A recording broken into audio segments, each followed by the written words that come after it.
తమిళనాడులో అర్ధరాత్రి high drama చోటు చేసుకుంది. ఒకవైపు శశికళ సీఎంగా ప్రమాణ స్వీకారం చేసేందుకు సిద్ధమవుతుండగా మరోవైపు పన్నీర్ సెల్వం నోరు విప్పారు. ఇప్పటి వరకు మౌనంగా ఉన్న ఆయన ఒక్కసారిగా శశికళపై తిరుగుబాటు చేశారు. తనను బలవంతంగా రాజీనామా చేయించారని ఆరోపించారు. దీంతో తమిళనాడు రాజకీయాలు ఒక్కసారిగా వేడెక్కాయి.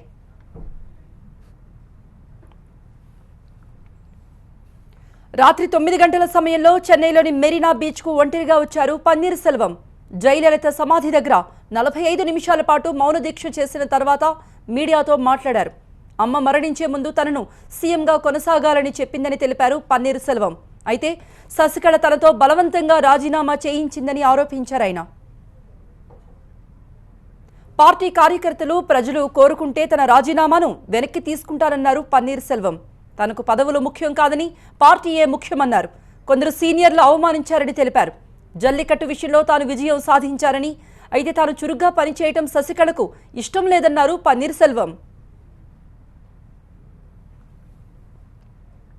2011 ஆட்சி பொறுப்புக்கு வந்து மீண்டும் 2016 மாண்புமிகு அம்மாவுக்கு தொடர்ந்து ஆட்சியை தமிழ்நாட்டில் என்னால் நிறுவ முடியும் என்று சாதிப்புக்காக அம்மா அவர்களுக்கு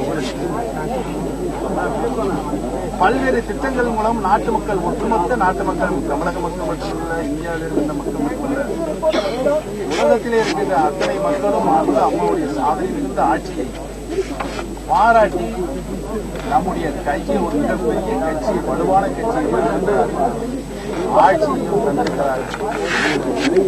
இதனை நாம் கட்டுப்பாடோடு கவனத்தோடு நமக்குள்ளே எந்த வேறுபாடும் இல்லாமல் பொறுப்பாக நடந்து கொள்கின்ற ஒரு சூழலை தான் நம்ம மாதிரி கட்சியினுடைய சீனியர்கள் செய்ய வேண்டுமே ஒழிய என்னை உட்கார வைத்துக் கொண்டு அது சரித்திரத்தில் நம்மை வேற மாதிரி உருவகப்படுத்தும் இந்த நல்லெண்ணத்தின் அடிப்படையில் தான் நான் விளம்பரப்படுத்தி இந்த சூழலில் தான் சட்டமன்ற உறுப்பினர்களை கூட்டத்தில் ஏற்படுத்தி அனைத்து சட்டமன்ற உறுப்பினர்களையும் கையொப்பம் பெற்றுக் கொண்டிருக்கிறார்கள். நான் கடந்த 5-6 நாட்களாக 2 கப்பல்கள் உராய்வினால் ஏற்பட்ட அந்த கச்சா எண்ணெயினுடைய அது வெளியேறி పన్నీర్ సెల్వం తిరుగుబాటుతో తీవ్ర గందరగోళంలో పడిపోయారు శశికళ. అర్ధరాత్రి ఎమ్మెల్యేలతో అత్యవసర సమావేశాన్ని ఏర్పాటు చేశారు. తనపై ఆరోపణలు చేసిన పన్నీర్ సెల్వంను పార్టీ ట్రెజరర్ పోస్టు నుండి తప్పించారు. ఆయన స్థానంలో శ్రీనివాసన్ను నియమించారు. పోయస్ గార్డెన్లో శశికళ ఏర్పాటు చేసిన సమావేశానికి 80 మంది ఎమ్మెల్యేలు, 20 మంది మంత్రులు హాజరైనట్టు తెలుస్తోంది. వీరంతా చిన్నమ్మకు మద్దతు తెలిపారు. అయితే అన్నాడీఎంకే ఎమ్మెల్యేలంతా ఐక్యంగానే ఉన్నామని, ఎటువంటి గందరగోళం లేదని తెలిపారు శశికళ. తనను బెదిరించి రాజీనామా చేయించారనే పన్నీర్ సెల్వం ఆరోపణలను కొట్టిపారేశారామె. డీఎంకే మద్దతుతోనే పన్నీర్ సెల్వం ఆరోపణలు చేశారని అన్నారు శశికళ. சட்டமன்ற உறுப்பினர்கள் அனைவரும் ஒரே குடும்பமாக இருக்கிறார்கள். அதனால் எங்களுக்கு எந்த பிரச்சனையும் இல்லை. நிச்சயமாக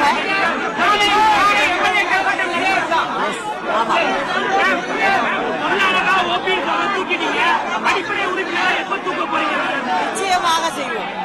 நீங்க என்ன நினைக்கிறீங்களோ அதான் என்னோட திமுக காரணம் 4 நாட்கள் நடந்த சட்டமன்ற கூட்டத்தொடரில் எதிர்கட்சி தலைவரும் முதல்வரும் ஒருவரை ஒருவர் பார்த்து கொண்டு சிரித்துக் கொண்டு நிர்பந்தப்படுத்தி என்று அவர் யாரோ சொல்லி அதை கேட்டு சொல்கிறார்.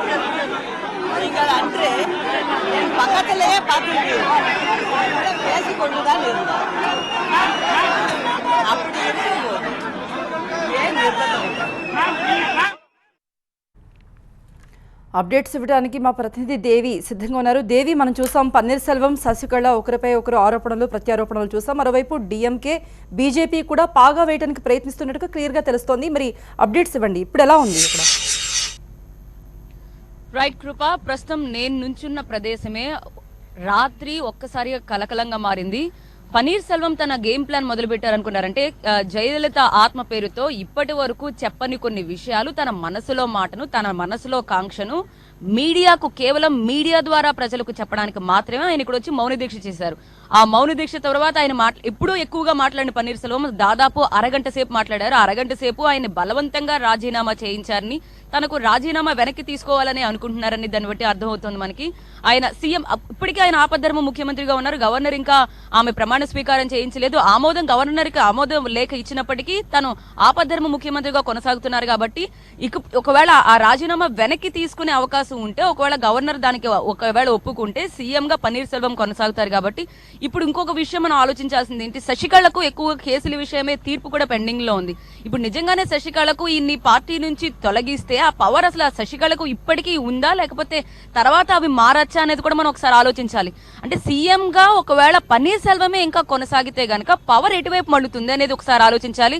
వీళ్ళు తీసుకునే ఎమ్మెల్యేలు, అదే విధంగా వాళ్ళ కార్యకర్తలు ఎటువైపు మళ్ళుతారు అనేది కూడా మనకి ఇంకా ఈ రోజు అప్డేట్స్ అందే అవకాశం ఉంది. నిన్న నైట్ మాట్లాడిన శశికళ కూడా డైరెక్ట్ గా వచ్చి అంటే ఈ విషయమై మాట్లాడడం మనం చూసాం. స్టాలిన్ తో చాలా సన్నిహితంగా ఉంటున్నారని, ఇదంతా కేవలం డిఎంకే వైపు నుంచి పన్నుతున్న కుట్ర అని ఆమె చెప్తున్నారు. మరోవైపు బీజేపీ కూడా ఆయన సన్నిహితంగా ఉన్నారు కాబట్టి కేంద్రం వైపు నుంచి ఇది కేవలం కుట్రగా ఆమె అభివర్ణిస్తున్నారు. కాబట్టి పన్నీర్ సెల్వం నెక్స్ట్ ఏం చేయబోతున్నారు, ఆయన మీటింగ్ లో ఏముంటుంది, ఒకవేళ ఆయన అనుకూల వర్గంతో ఎటువంటి ప్రణాళికతో ఎటువంటి వ్యూహంతో ఆయన ముందుకు వస్తారనేది మనకి ఈ రోజు మనకి అప్డేట్స్ అందుతాయి. సో ఓపీఎస్ ఇంటి దగ్గర మన ప్రతినిధి మురళి కూడా అందుబాటులో ఉన్నారు. అక్కడి నుంచి కాసేపట్లోనే మీకు వివరాలన్నీ అందిస్తాం. కృప. Thank you Devi.